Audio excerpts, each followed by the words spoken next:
Welcome to HortTube. My name is Jim Putnam. In this video, I'm going to be unboxing lots of plants. I got lots of plants in from my friends down on the Gulf Coast. A lot of Southern Living plant collection pieces that we're going to be using in containers this spring. Mostly, a few of these pieces are going to go in the ground and maybe on a couple of small landscape jobs. But we have some additional container projects going on this spring, and so I'm going to open them up and show you what we've got. There's quite a few of them. These boxes are pretty easy to open. You just cut them open on the bottom. Same kind of box that Plants by Mail uses, where you just, once you open the bottom like that, the plant just slips right out easily. All right, this is this Gerbera daisy. This particular red one is part of the Garden Jewels series. This one is Garden Jewels Red. We've got the orange one in the front garden, and if you follow the channel at all, this thing has actually bloomed. Gosh, it was blooming right up until November. It's in the process of coming back up right now, and it actually has a little bud on it right here at the beginning of March. Steph is going to be bringing me plants from stage left. We have the kitchen full of them because they came in yesterday, and then last night it was 30 degrees outside, so I felt best not to leave them out there on the first night out of the truck. We'll get them acclimated pretty quickly. I think I'm going to need a better knife or something to cut this open with. All right, what's next? Oh, this is a diamond spire Gardenia. Upright, narrow growing Gardenia. These are, I've got one of these out here in the landscape. This was probably going to go on a landscape job, actually. I think that we had plans for a one of our little one-day landscape jobs is probably where this one's going to end up. The one we have in the ground has been really, really fantastic. Okay, what's up next?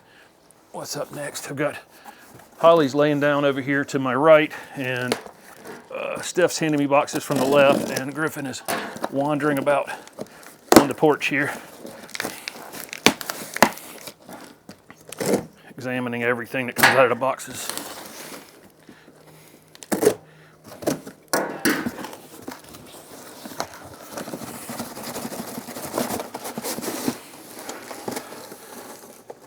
Ta-da! Okay, so this is one of the butterfly candy Buddleia. These is a new dwarf series of butterfly bushes. This one is quite dry. It needs some water, but this is the pink one, which they're calling Lil Bubblegum, is this one. I'll get some water on it. It'll pop right back open, and I can smell it. It's super, super fragrant. Butterfly candy is the perfect name for this series of butterfly bushes, and they're all going to be in containers that match the color of the flowers, which I think is kind of interesting. And you know what you're getting. Okay. Next.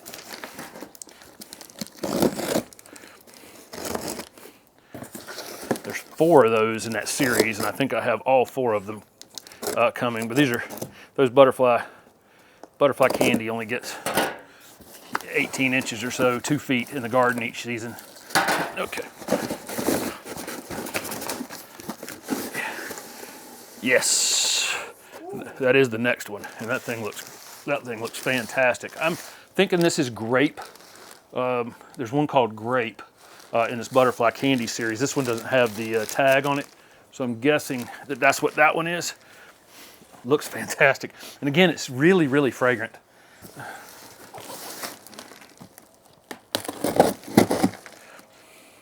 Okay, there's 2 in this one. Let's see what we got here. Okay, this is another one. It desperately needs some water, but this is this Waikiki calicacia. Oh my gosh, I really, really wanted one of these. We saw these down being done at the AgriStarts, doing in the tissue culture lab video. If you haven't seen that video, these are really going to be fantastic. Great landscape plants. They're zone 8 hardy, and we're here in 7B. I'll probably try to, if I spring plant it here, I think I'll try to leave it in the ground through the winter. Or we'll, again, use it in a container planting video, and then we can bring it in during the winter time. And the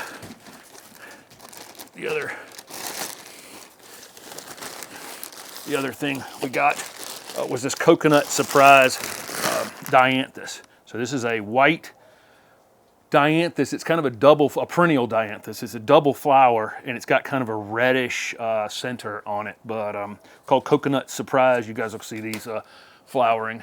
Good little filler in a container for sure. We got those cleared out to the lawn. We've got to do some watering.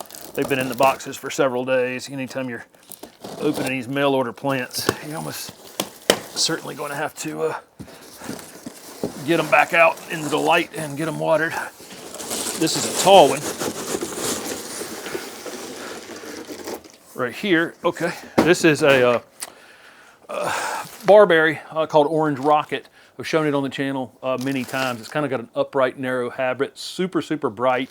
This one is not an invasive, before you before you talk about barberries being invasive. I always get that when I talk about this plant because I failed to say in the video this is a non-invasive barberry, but beautiful upright structure. We've had one in a container for a couple of years. I think that one will come out, go into the ground somewhere in a landscape job or something, and this one will replace it.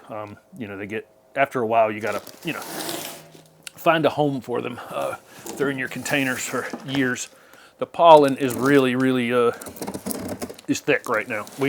Those of you who are in the southeast know all about the pine pollen. Those of you who aren't may not know. We get completely covered in yellow gold for several weeks here in the spring. All right. This is a Chef's Choice Rosemary. We have two out here, and one of them took a hit back in December during that freeze. Here in Zone 7, rosemary, once established, is very hardy. And just like I'm saying, the one that was 2 years old was barely touched.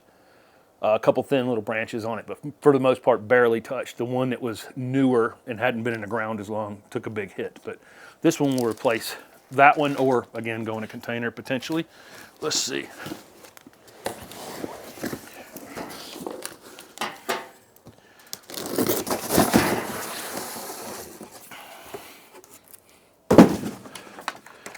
Okay, this is a Fire Chief Arborvitae, and I actually don't have one here. I planted one at the old house and really liked it.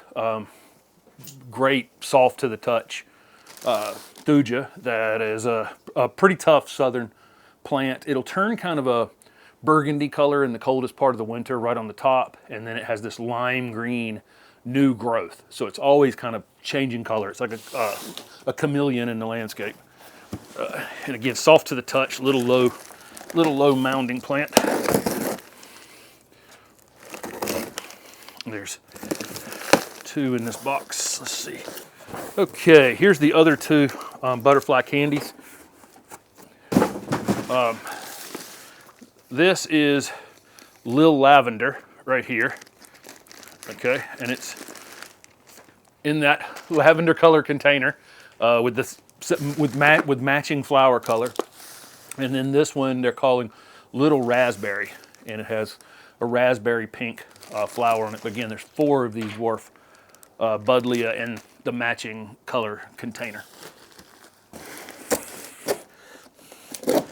We've got lots of things we're doing from seed that will be part of the container planting videos as well. And so, a lot of the stuff I'm unboxing right now is kind of the centerpiece, for the container, the thriller. But we're growing a lot of what would be called fillers and spillers, from seed, and other things we actually have in the ground out here in the landscape that we dig up and put in containers as well. This is a Saucy wine Salvia. This is one of my absolute favorite salvias. Saucy red I love as well. I haven't been able to get that one every year. These are right on the edge of being hardy here in our area, but I find that they just aren't. They're so close to being hardy though, and we'll inevitably get something that will just bad enough to knock them back, but they're worth having as annuals up here in Zone 7, and certainly down in Zone 8, 9, 10. What a blooming machine that Saucy red and Saucy wine Salvia is.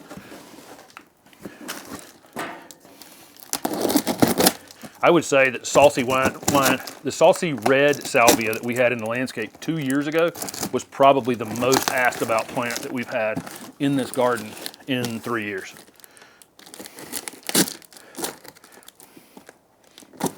Okay, all right, we got 2 Agapanthus. I can't remember, I know I got, this is Ever White, and then I think it was Ever Amethyst is the other one that we have right here. So these will start blooming. Well, actually this Ever White has a flower on it right now. I'm gonna have to protect that. It would definitely not like, with all this new growth on them, they definitely would not like to see a frost. And so until about April 15th, I'll give these a little bit of protection. They're perennial in our garden, in the ground, as long as they have about a full growing season under them. They come back for us. But again, if you're buying it with, or receiving it with full growth a month before your frost, your frost-free date or your average last frost date, that would be a problem to go out in the frost. Okay, another double here.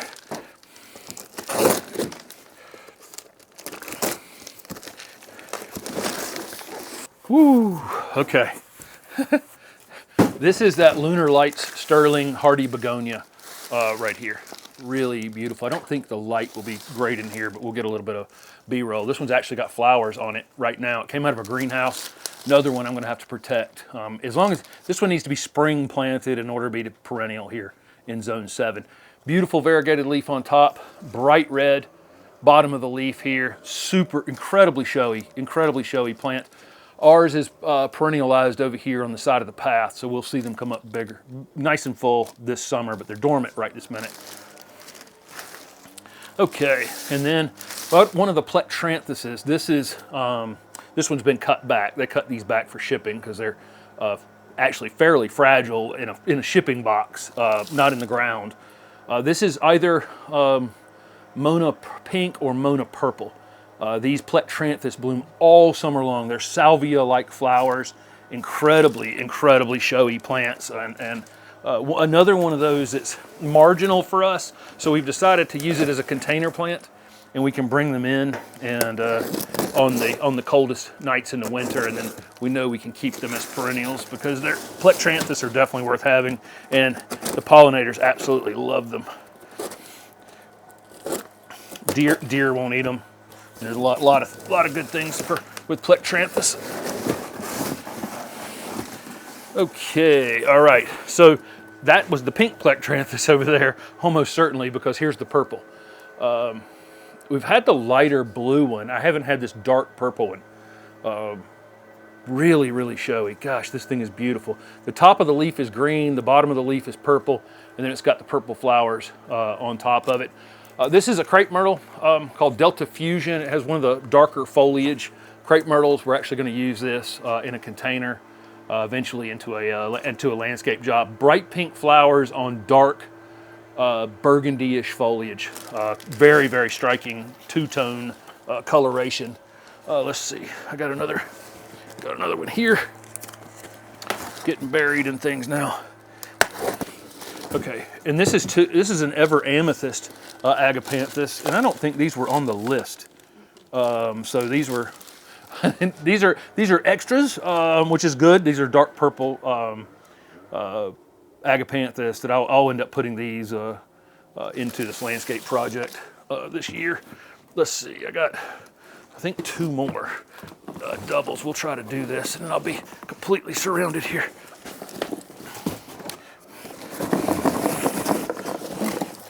Oh yeah, oh yeah. Okay. All right, this is this Safari Rose Aloe. We have one of the other ones of these. Oh my gosh, this thing blooms and blooms and blooms. We've got one in a container. We'll show you some this spring that's filled a container out completely. This is a slightly darker flowering one. If you saw any of my photos on Instagram, thing bloomed all fall. We brought it in about the freeze in December, and it was still flowering. It was still flowering at that time. And then we got a Lantana.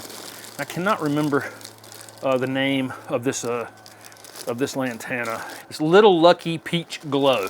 You can see why. It's got the yellow center and kind of a peach around the outside. I don't think you'll be able to see that very well in this but we'll get an up close of that. Really super tight, compact habit, heavy flowering Lantana.